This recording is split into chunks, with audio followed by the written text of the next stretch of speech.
What happens when one of Hollywood's most straight-talking actors sits down with a seasoned journalist who thinks he can corner him with gotcha questions? You're about to witness one of the most explosive television moments in recent memory, where Mark Wahlberg absolutely loses it on George Stephanopoulos after the host crosses a line that should never be crossed. Before we dive into this incredible confrontation, make sure you hit that subscribe button and drop a comment below, because this is the kind of raw, unfiltered content you won't see anywhere else. The tension was palpable from the moment Mark Wahlberg walked onto the set of This Week with George Stephanopoulos. The actor, known for his no-nonsense approach to interviews, had agreed to appear on the Sunday morning political talk show to discuss his latest film project and his philanthropic work in underserved communities. What he didn't expect was to be ambushed by a host who seemed more interested in stirring up controversy than having a genuine conversation. Stephanopoulos, sitting behind his polished desk with that familiar smirk, wasted no time in setting the tone. "Mark, thanks for joining us today. I have to ask, given your past, don't you think it's a bit hypocritical for you to be speaking about community outreach and helping at-risk youth?" Mark's jaw tightened slightly, but he maintained his composure. "George, I think my past is exactly why I'm qualified to speak about this. I've been where these kids are. I've made mistakes, I've learned from them, and now I'm trying to give back. But you've never really faced the full consequences of those mistakes, have you?" Stephanopoulos pressed, his voice taking on that condescending tone that veteran journalists often use when they think they've found their target. "I mean, let's be honest about what happened in your youth." "What exactly are you getting at, George?"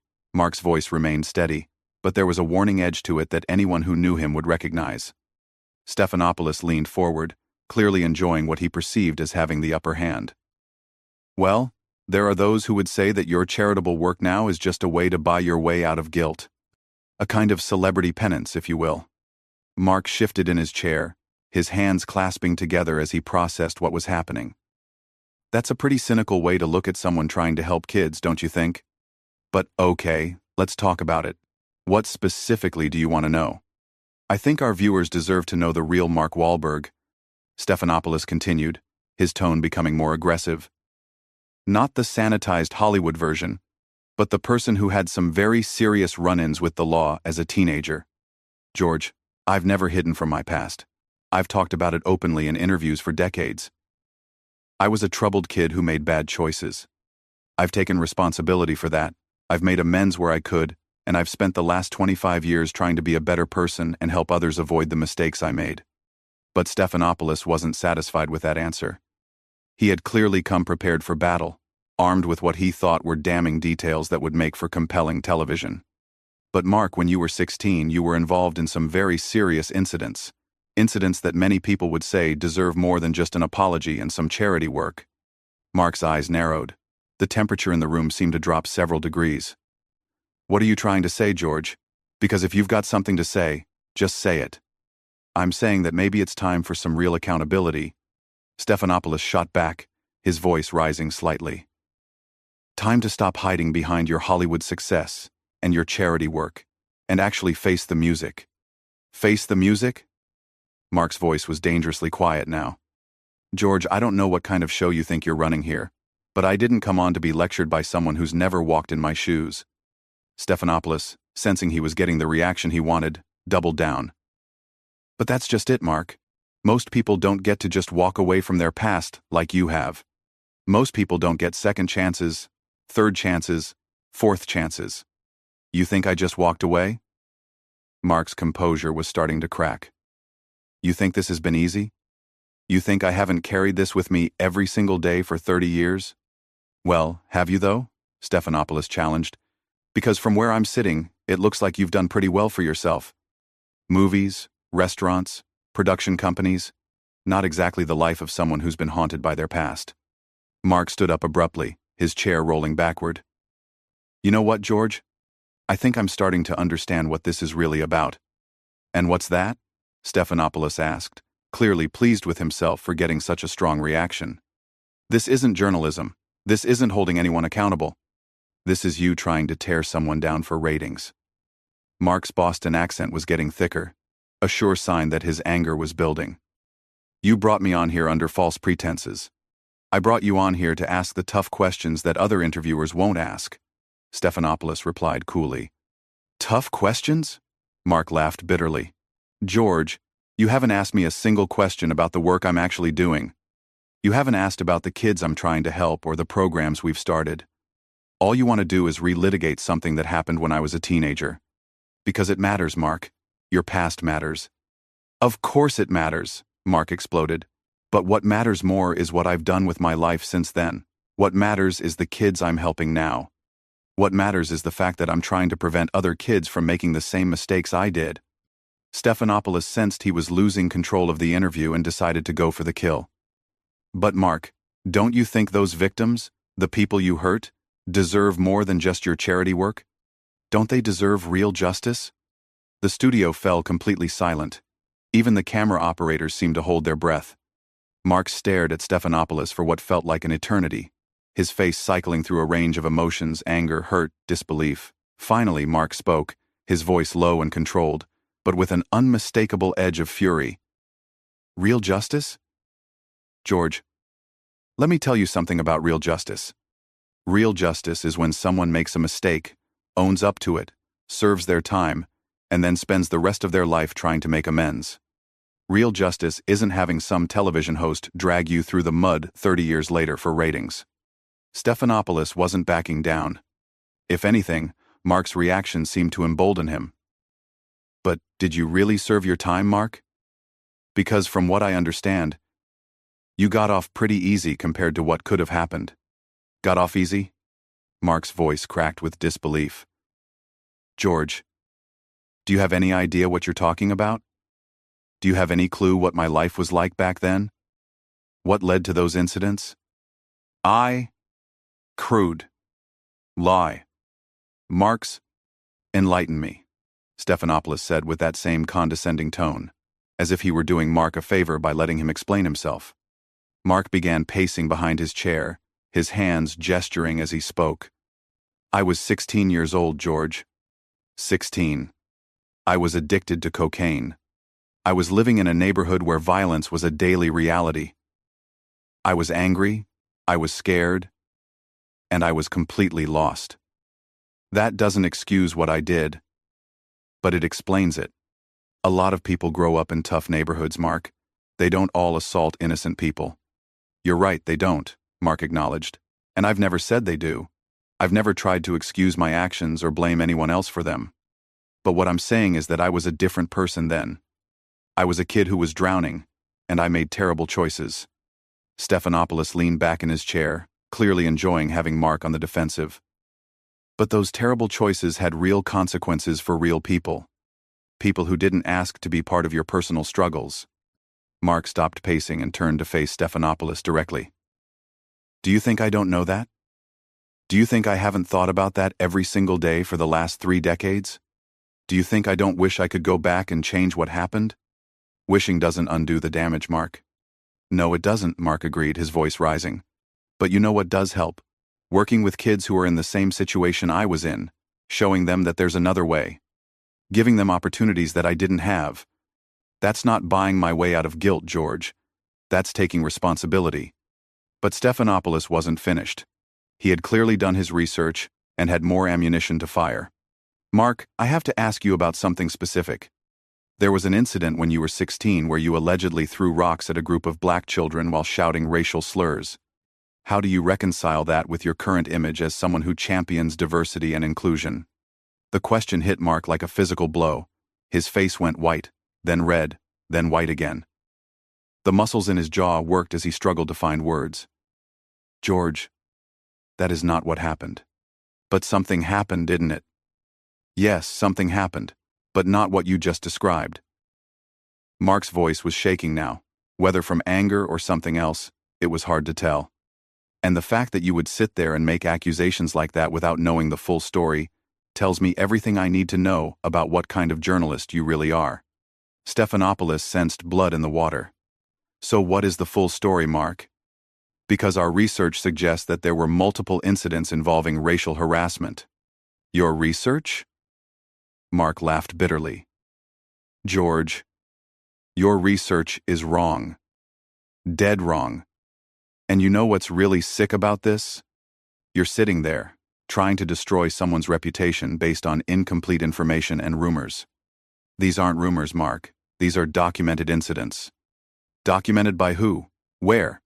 Show me the documentation, George. Show me exactly what you think you know. Stephanopoulos shuffled some papers on his desk, clearly not expecting to be challenged so directly. Mark, these incidents are part of the public record. Public record of what? Arrests? Charges? Convictions? Be specific, George. Because if you're going to sit there and accuse me of things, you better have your facts straight. I'm not accusing you of anything, Mark. I'm asking you about incidents that allegedly occurred. Allegedly, Mark repeated, his voice dripping with disgust. That's the key word, isn't it? Allegedly. You don't actually know what happened, do you? You're just throwing accusations around and hoping something sticks. Stephanopoulos was starting to look uncomfortable, but he pressed on. Mark, the point is that these allegations exist, and they paint a picture of someone who had some very troubling attitudes about race. Troubling attitudes about race? Mark's voice was getting louder now. George, let me tell you something about my attitudes about race. I grew up in Dorchester. I went to school with kids of every background you can imagine. My best friends were Black, Hispanic, Irish, Italian. The idea that I was running around throwing rocks at Black kids because of their race is not just wrong, it's insane. But Mark, if these incidents didn't happen the way they've been reported, why haven't you set the record straight before now? Because, George, I learned a long time ago that sometimes when you try to defend yourself against lies, people assume there must be some truth to them. Because I thought that my actions over the past 30 years spoke louder than rumors and gossip. Because I believed that people could see who I really am by looking at what I've actually done with my life. Stephanopoulos wasn't giving up. But don't you think the public has a right to know the truth about these incidents? The public? Mark laughed harshly. Or the ratings, George? Let's be honest about what this is really about. This is about accountability, Mark. No. This is about you trying to create a scandal where none exists. This is about you trying to tear down someone who's actually trying to do good in the world. The tension in the studio was reaching a breaking point.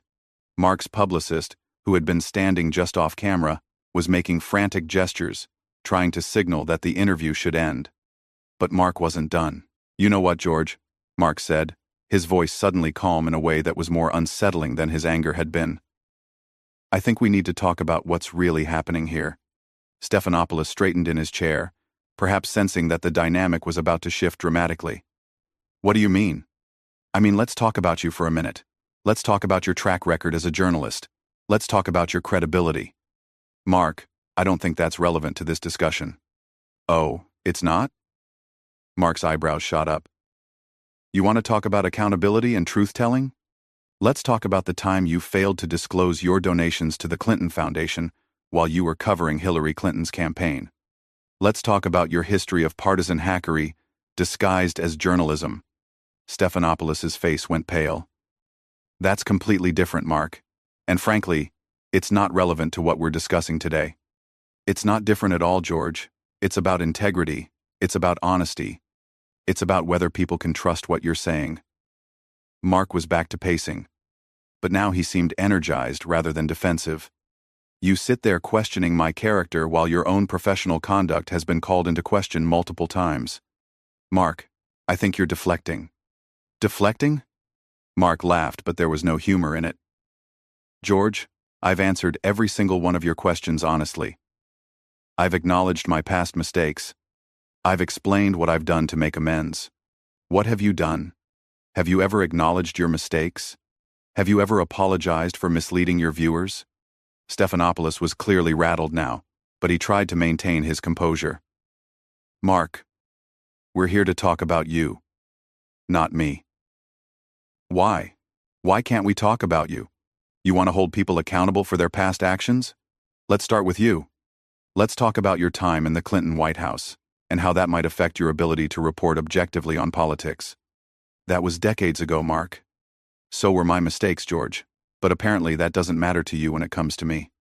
Apparently, I'm supposed to be defined forever by what I did as a troubled teenager, while you get to reinvent yourself as an objective journalist despite your obvious partisan leanings. The studio crew was clearly uncomfortable. Several producers were huddled together, whispering urgently. But Mark was just getting started. You know what the real difference is between us, George? When I screwed up, I hurt individuals. When you screw up, you misinform millions of people. When I made mistakes, I was a kid with addiction issues and no guidance. When you make mistakes, you're a grown man with every advantage in the world who should know better. Mark, I think we should wrap this up, Stephanopoulos said, clearly trying to regain control of the situation. Oh, now you want to wrap it up? When you were attacking me, you had all the time in the world. But now that I'm asking you some uncomfortable questions, suddenly we need to move on? The show has a time limit, Mark. The show has a time limit? Mark's voice was incredulous. George, you've been grilling me for 20 minutes about things that happened 30 years ago, but you can't spare 5 minutes to defend your own professional conduct? Stephanopoulos made the mistake of trying to regain the offensive. Mark, the difference is that I'm not the one being interviewed here. You are. And you're the one with the troubling past that needs to be addressed. That was the final straw. Mark stopped pacing and turned to face Stephanopoulos with a look of such intensity that the host actually leaned back in his chair. You can't say that, Mark said, his voice deadly quiet. I can't say what? You can't say that my past is more troubling than yours when you've spent your entire career misleading people. You can't sit there in judgment of me when you're no better than anyone else. And you certainly can't pretend that this ambush interview has anything to do with journalism or accountability. Mark, I think you're overreacting. Overreacting? Mark's voice exploded across the studio. Overreacting? George, you invited me on your show under false pretenses. You've spent the entire time trying to character assassinate me based on incomplete information and outright lies. You've ignored everything positive I've done with my life and focused solely on trying to destroy my reputation. And when I point out your own professional failings, suddenly I'm overreacting? Stephanopoulos was clearly in over his head now. Mark, I understand you're upset, but nothing, George. There is no but. You crossed a line today. You went from being a journalist to being a hitman. And the worst part is, you don't even have the integrity to own up to it. I was doing my job, Mark. Your job? Mark laughed bitterly. George, your job is supposed to be informing the public, not destroying people for entertainment. Your job is supposed to be seeking truth, not spreading innuendo and half-truths. Your job is supposed to be holding powerful people accountable, not ambushing guests who are trying to do good in the world. The studio had gone completely silent except for Mark's voice, which was now filled with a righteous anger that was impossible to ignore. You know what, George? I came here today to talk about helping kids. I came here to discuss programs that are actually making a difference in people's lives. I came here because I thought maybe, just maybe, we could have a real conversation about real issues. Instead, I got ambushed by someone who cares more about ratings than truth, more about controversy than journalism. Mark walked over to his chair and grabbed his jacket. I'm done here, George, and I want everyone watching to understand what they just witnessed. This wasn't journalism. This was a hit job. This was someone with his own credibility issues trying to tear down someone else to make himself feel better. As Mark headed toward the studio exit, Stephanopoulos made one final desperate attempt to salvage the interview. Mark, if you walk out now, people are going to think you have something to hide. Mark stopped and turned around one last time. George, the only thing I have to hide is my disappointment.